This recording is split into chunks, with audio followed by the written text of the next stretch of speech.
we're going to talk about, the final end. And if you're with a Filipina and have kids.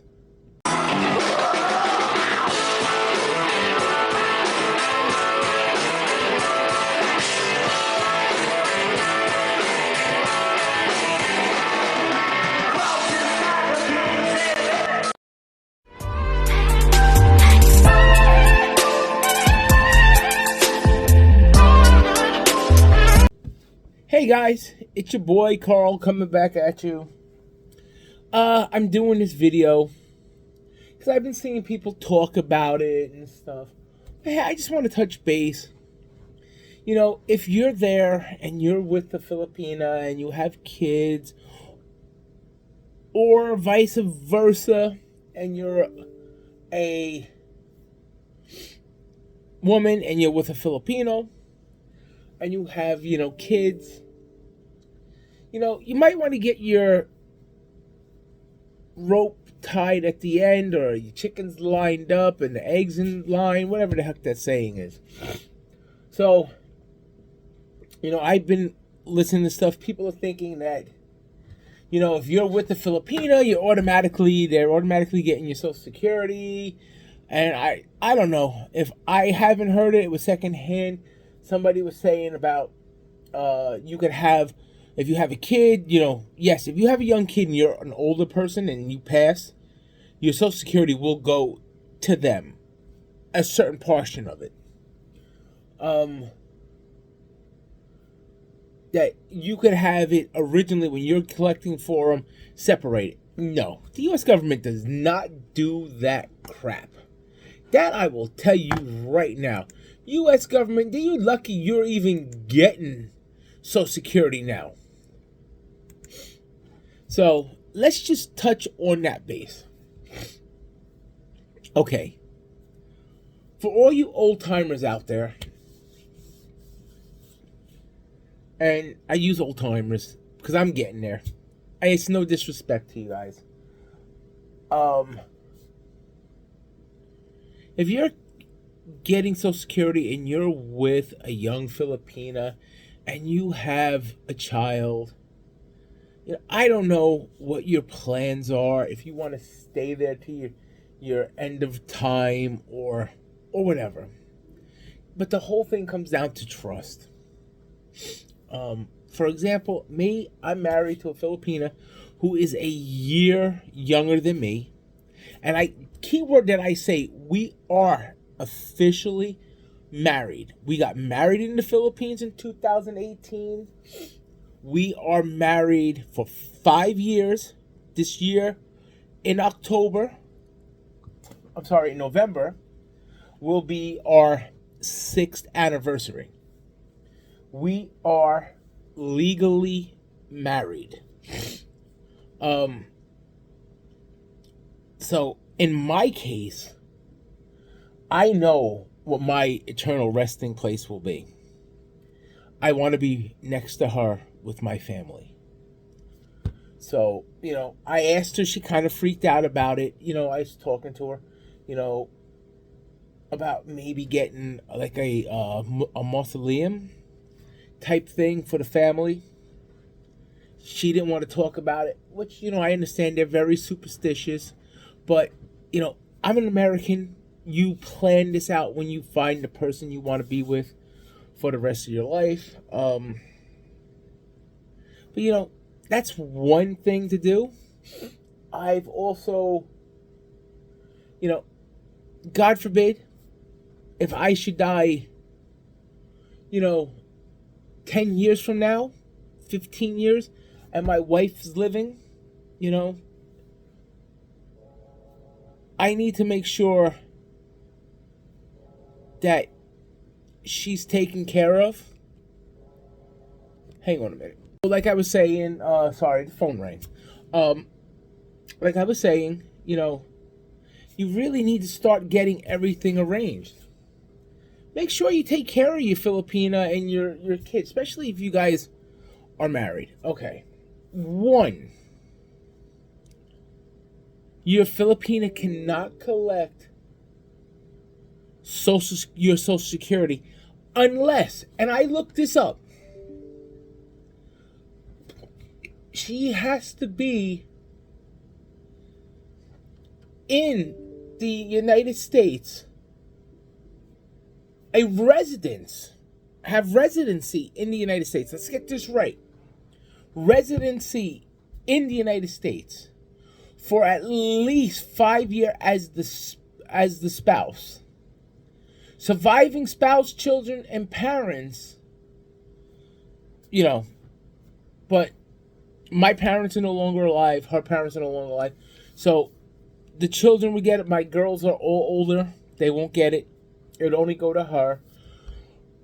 So that's why I'm planning on getting her here. Keep her here for 5 years. Get her a social security number. Do it legit. So she's taken care of. Plus, she could work here. And she can collect benefits of her own. They'll give her the higher of the two. So that's so you guys know. Second, I bought a home down there. She's got a place to stay. That was one of my main things. Is God forbid if something should ever happen, I just want her kept good. My family kept good. They have a place to stay. 2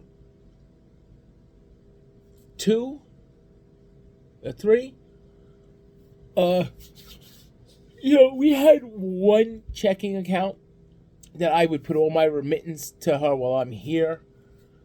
So I decided, you know what? I grew up. My father had multiple accounts. So I grew up thinking, I'm like, you know what? My wife needs to have multiple accounts.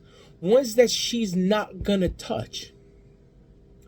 Ones that are all good for her. You know what I'm saying? So she can have multiple savings. So, I did everything. We opened 2 more accounts. So she has it, every month now.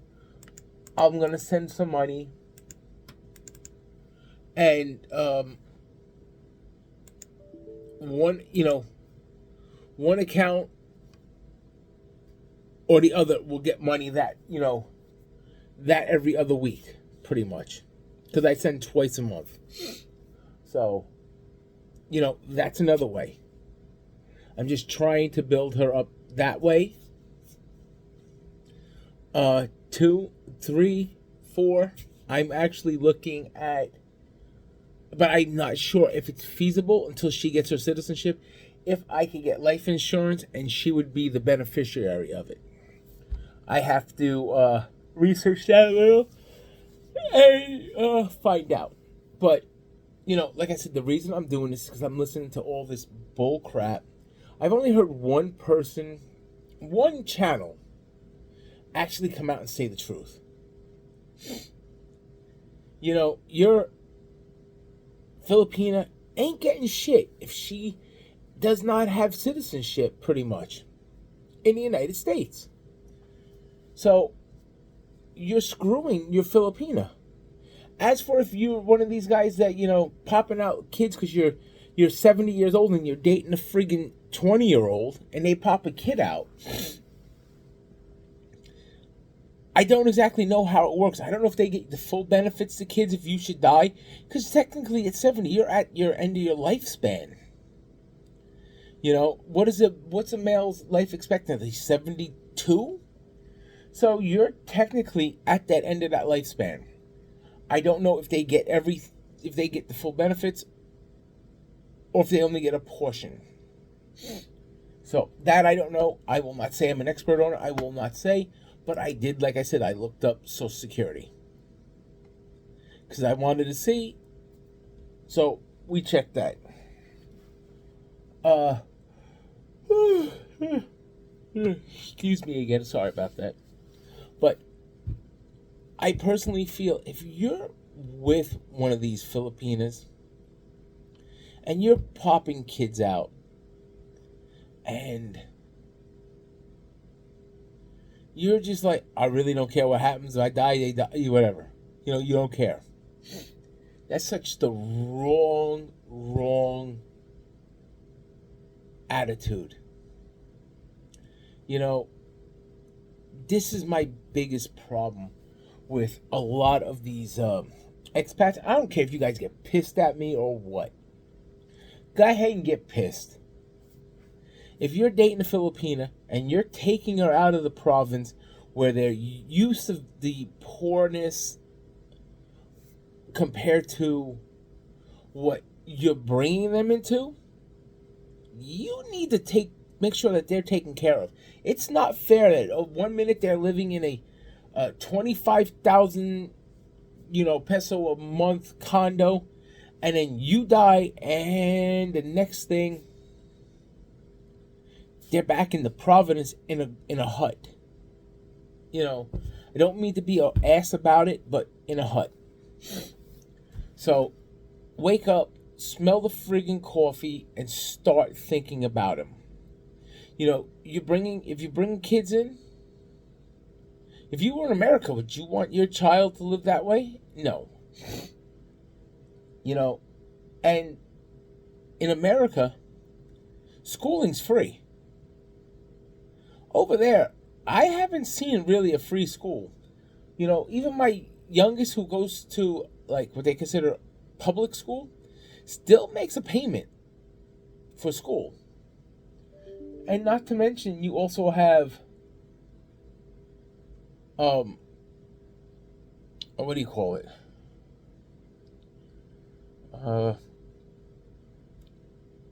Uniform costs, whatever. So it's not the same. But this is my little rant. I just getting tired of seeing this, hearing about it. So I just wanted to touch base with all you guys. So guys, until I see you again, be safe. Think about what I just said. Hit the thumbs up, like, subscribe, share, follow. So until I speak to you guys again, peace out and have a great night.